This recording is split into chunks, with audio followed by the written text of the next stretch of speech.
बिस्मिल्लाहिर्रहमानिर्रहीम। Dear students, अस्सलाम वालेकुम। Lecture number 11। आज का हमारा जो है टॉपिक वो है मोड। आज हम लोगों ने इंशाल्लाह जो है वो मोड को डिस्कस करना है। तो सबसे पहले मोड की डेफिनेशन जो है वो देख लेते हैं। मोड को हम लोगों ने जो है वो ग्रुप और अनग्रुप डाटा दोनों के लिए जो है वो डिस्कस करना है। तो डेफिनेशन से स्टार्ट करते हैं।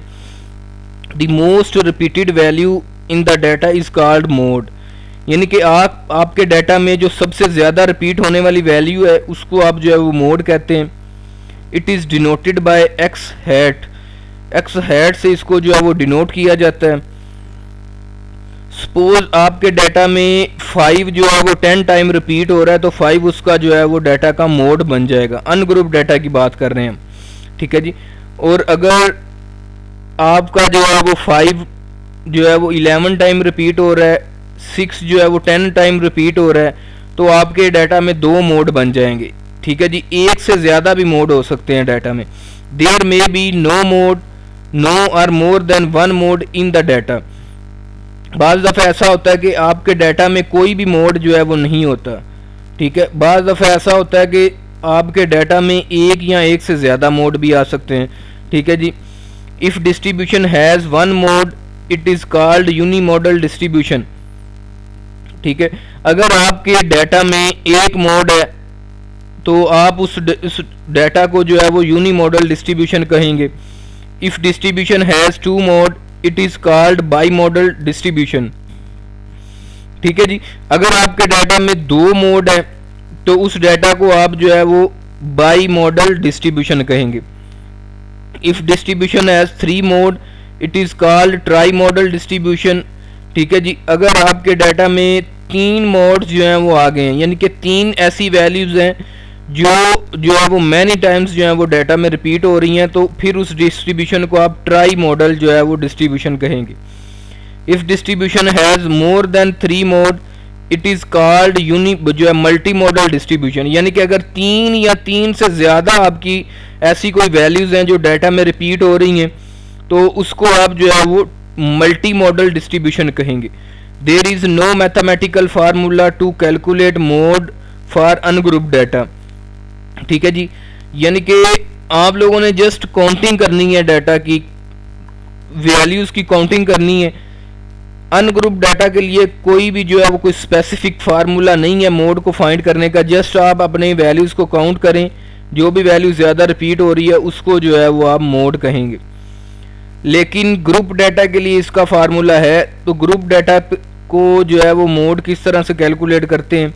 For group data X head is equal to L plus F M minus F one divided by F M minus F one plus F M minus F two multiply H, ठीक है जी।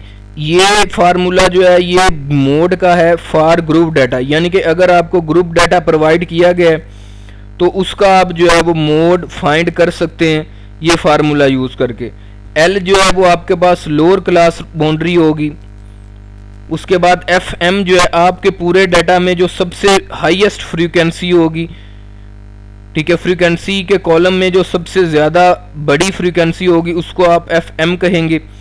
उससे पीछे वाली जो है frequency उसको F one से जो है वो शो किया जाएगा। एफ टू जो है मैक्सिमम फ्रीक्वेंसी से सेकंड फ्रीक्वेंसी जो है उसको आप जो है F2 से शो करते हैं। H जो है वो आपका क्लास इंटरवल।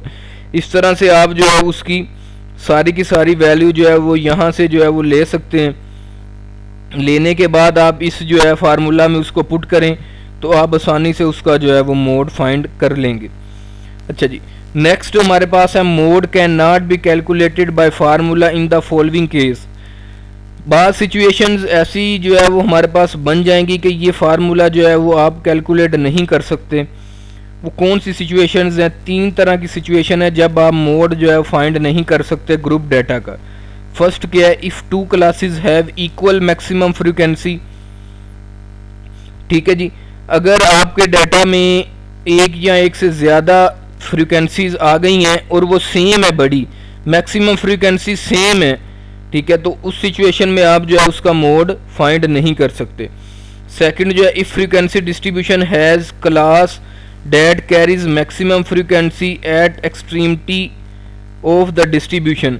ठीक है जी, अगर आपके डाटा में कोई ऐसी फ्रीक्वेंसी आ गई है जो बहुत ज़्यादा बड़ी है, ठीक है, उस सूरत में भी आप जो है वो उसकी जो है वो मोड फाइंड नहीं कर सकते। Third, if class interval of different classes are not equal. ठीक है, अगर आपका क्लास इंटरवल सेम नहीं है तो देन भी आप जो है उसका मोड फाइंड नहीं कर सकते। उसके बाद प्रॉपर्टीज ऑफ मोड हैं, दो प्रॉपर्टीज हैं मोड की। For a symmetrical distribution mode, median और मीन जो है ये इक्वल होते हैं। ठीक है, अगर आपका डिस्ट्रीब्यूशन जो है वो सेम है तो फिर जो है वो आपका मोड का आंसर जो है वही आपका मीन का आंसर हो जाएगा और वही आपका मीडियन का आंसर हो जाएगा। ठीक है जी, if y is equal to, second property, if y is equal to A X plus B, ये एक स्ट्रेट लाइन की जो है वो हमारे पास इक्वेशन है। अगर हम इस पे मोड अप्लाई करेंगे तो इस तरह से अप्लाई होगा, मोड ऑफ y, यानी कि y का मोड ले सकते हैं, a जो है वो कांस्टेंट टर्म में बाहर आ जाएगी, मोड x प्लस बी। ठीक है जी, इस तरह से आप जो है वो मोड जो है फाइंड आउट कर सकते हैं। उम्मीद है कि आपको इसकी समझ आ गई होगी। Thank you.